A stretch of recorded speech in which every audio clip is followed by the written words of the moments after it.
दोस्तों, क्या आपको पता है कि आप बॉल पेन से लिखी हुई चीज को भी इजीली इरेज कर सकते हैं? और क्या आप जानते हैं कि स्टेपलर के नीचे ये सीक्रेट चीज क्यों होती है? तो दोस्तों, क्या आपने कभी सोचा है कि एल्यूमिनियम फॉइल में खाना गर्म क्यों रहता है और सर्दियों में हमारी पाँव की एड़ियाँ क्यों फट जाती हैं? खैर, आज मैं अपनी वीडियो में आपको इन तमाम चीजों की हकीकत के बारे में बताऊंगी, जो कि आपकी दिमागी मेमोरी को और भी ज्यादा तेज बना देंगी। तो चलते हैं अब वीडियो की तरफ। अगर आपने मेरे चैनल को अभी तक सब्सक्राइब नहीं किया तो सब्सक्राइब करें और साथ ही बेल आइकन के बटन को प्रेस करें ताकि मेरी आने वाली हर इन्फॉर्मेटिव वीडियो सबसे पहले आप तक पहुंचे। दोस्तों, आप सबने इस बात पर गौर किया होगा कि बाज लोगों की सोते वक्त मुंह से राल टपकने लग जाती है। ये एक चिपचिपा सा लिक्विड होता है और बाज दफा इसके निशान मुंह पर भी रह जाते हैं। खैर, हमारे मुंह से निकलने वाला ये लिक्विड हमारा अपना ही लुआब होता है। ये लुआब ज्यादातर हमारे मुंह के अंदर ही रहता है, लेकिन बाज दफा जब हमें कोई एलर्जी, इन्फेक्शन या टॉन्सिल्स हो जाती हैं तो हमारे मुंह में ये सलाइवा जरूरत से ज्यादा मिकदार में बनना शुरू हो जाता है। और जब ये ज्यादा मिकदार में होना शुरू हो जाता है तो सोते वक्त भी मुंह से बाहर निकलता है। इस सलाइवा के निकलने का कोई नुकसान तो नहीं होता, लेकिन बंदे को इससे इरिटेशन होना शुरू हो जाती है।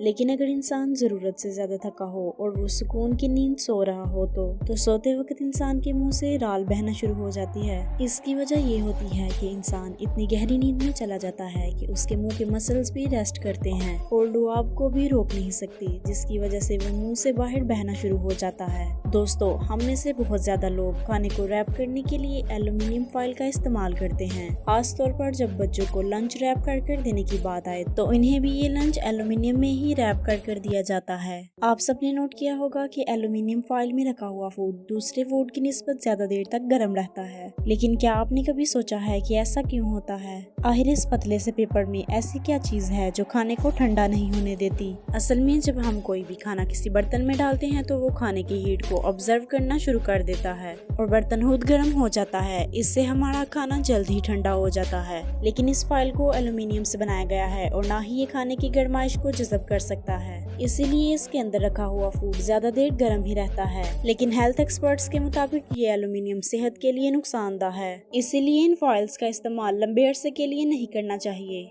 दोस्तों, हमारी दुनिया में बहुत से लोगों के साथ ये मसला अक्सर होता रहता है कि उनके पाँव की एड़ियों में खुश्क क्रैक्स पड़ जाते हैं। खास तौर पर ये मसला सर्दियों के मौसम में लोगों में बहुत ज्यादा देखा जाता है। लेकिन क्या आपको पता है कि पाँव की एड़ियों की फटने की असल वजह क्या है और ज्यादातर ये सर्दियों के मौसम में ही क्यों फटती है? लेकिन आपको ये बात जानकर हैरानगी होगी कि इसकी सबसे बड़ी वजह डिहाइड्रेशन है। जो लोग पानी का इस्तेमाल कम करते हैं उनकी स्किन पानी की कमी का शिकार हो जाती है, तो इन एड़ियों में पानी की कमी हो जाती है और जब इन पर हमारे जिस्म का पूरा वजन पड़ता है तो ये फटना शुरू हो जाती हैं। सर्दियों के मौसम में हमारी एड़ियाँ इसलिए ज्यादा क्रैक होती हैं क्योंकि गर्मियों के मुकाबले हमारी स्किन सर्दियों में ज्यादा ड्राई हो जाती है। इसके लिए हम लोशन वगैरह इस्तेमाल करते हैं, लेकिन इस सर्दी के मौसम में एड़ियों के फटने के चांसेस ज्यादा होते हैं। लेकिन अगर आप अपनी हील्स को मॉइस्चराइज करते हैं और ज्यादा से ज्यादा पानी का इस्तेमाल करते हैं तो इस मसले से बचा जा सकता है। दोस्तों, अगर हमारे बूट से आने वाली स्मेल की बात की जाए तो ये बात हम सभी जानते हैं कि ये हमारे पाँव के पसीने और बैक्टीरिया की वजह से आती है।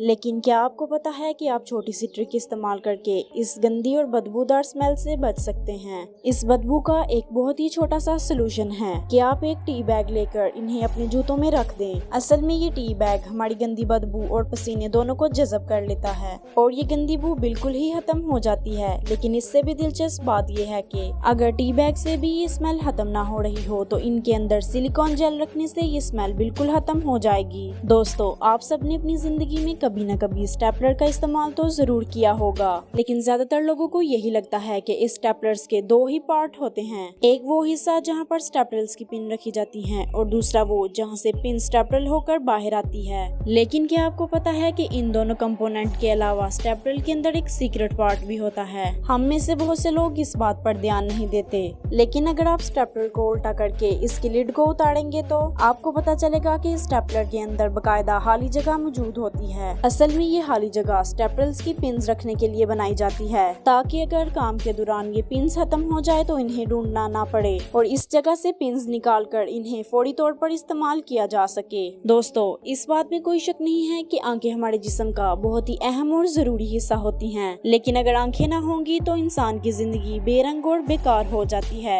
हर इंसान में ही ये आदत पाई जाती है कि वो 1 मिनट के अंदर ही अपनी आंख को कई दफा ब्लिंक करता है, क्योंकि ये एक कुदरती अमल होता है और इस पर इंसान का कोई अमल दखल नहीं। लेकिन फिर भी क्या आपने कभी सोचा है कि हम अपनी आंखों को बार बार ब्लिंक क्यों करते हैं? इसके पीछे भी एक खास वजह मौजूद होती है। दरअसल हमारी आंखों को प्रॉपर्ली ऑपरेट करने के लिए ऑक्सीजन की जरूरत होती है, और ये सिर्फ उस वक्त तक मुमकिन है जब हम आंख को एक दफा खोलकर दोबारा से बंद करते हैं। आई ब्लिंकिंग का एक और फायदा ये होता है कि इससे हमारी आंखों की नमी बरकरार रहती है, क्योंकि अगर हमारी आंखों में हल्का सा भी गीलापन मौजूद ना हो तो हमारी आंखें बिल्कुल खुश्क हो जाएंगी और हमारी आंखों में जलन होना शुरू हो जाएगी। और इसका एक और नुकसान ये भी है कि हमें हर चीज धुंधली नजर आएगी। लेकिन आंख ब्लिंक करने का एक फायदा ये है कि जितनी दफा हम अपनी आंख को बंद करेंगे उतनी दफा ही ये ज्यादा साफ होती जाएंगी। इस बात से पता चलता है कि आंखें ब्लिंक करना हमारे लिए कितना अहम है। दोस्तों, आप में से बहुत से लोग पिज्जा लवर्स तो जरूर होंगे। ऑफ कोर्स ये एक ऐसी आइटम है जो बहुत से लोगों को बेहद पसंद होती है। नॉर्मली हम पिज्जा को किसी टेबल पर या फिर किसी फ्लैट जगह पर रख कर खाते हैं। लेकिन दोस्तों, क्या आप जानते हैं कि पिज्जा के बॉक्स में एक हिडन फीचर छुपा होता है?